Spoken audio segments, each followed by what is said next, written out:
Hello, this is an osteopathic examination of a painful shoulder.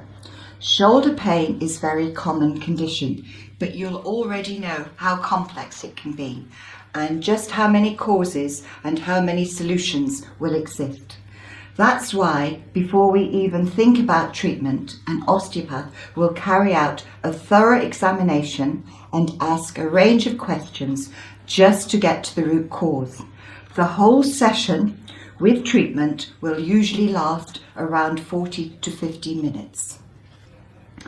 At Lymm Osteopathic Practice, we have many patients who come to us with shoulder presentation. Many are in the sort of discomfort that is severely affecting their quality of life. For this presentation, I'm dealing with a patient who has shoulder pain of around 6 weeks onset. He has come to me independently without a GP referral. The very first thing that I'll do is a detailed medical case history, where I'll start by asking the obvious questions about the nature of the pain. Pain onset, duration, site of pain, any pain or rest with movement, any nighttime pain, does it affect sleep or sleeping position, any aggravating or relieving factors, any pain elsewhere, any neck or other limb pain. This is also where I'll try and find out about any underlying disease and attempt to eliminate any seemingly unrelated red flag symptoms such as night sweats, weight loss, a rash or breathing problems. It's also good to be vigilant for other conditions such as previous traumas such as sports injuries, falls, car accidents. This can also include previous shoulder dislocation or past neck or head trauma. Age will have an effect here. Systemic disease, stroke, other cancers such as bone secondaries, lung, head or neck cancer could be underlying. Diabetes can be responsible for rotator cuff injuries. Inflammatory disease such as autoimmune conditions like rheumatoid arthritis, polymyalgia rheumatica or lupus, neurological conditions such as cervical disc myelopathy, herniation, prolapse or spondyloarthropathies. Other infectious conditions such as transient viral arthropathies presenting in the shoulder or AC joint. Fragility fractures or avascular necrosis, this will often present like a frozen shoulder. X-ray should help to rule it out. If we do find any red flags, we will always refer the patient to their GP or a specialist. I'll also need to know about any medication that the patient might be taking and watch for interactions or side effects such as statin myopathy. I will want to be aware of psychosocial lifestyle factors such as a poor posture, work RSI, maintaining bad posture throughout anxiety or stress.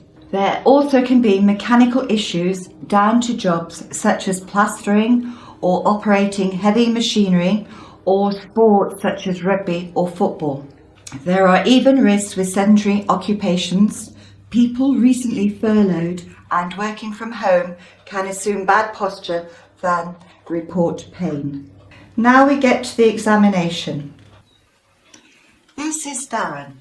We will start by inspecting both shoulders, the neck and chest.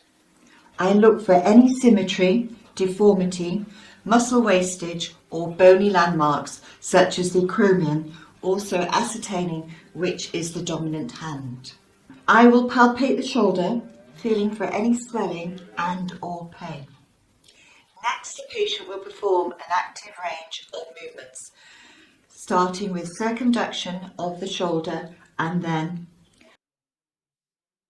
flexion, extension, abduction, adduction,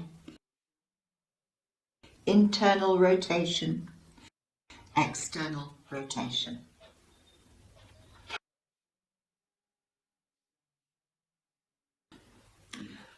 I will look for any decrease in range of movement or pain on the affected side.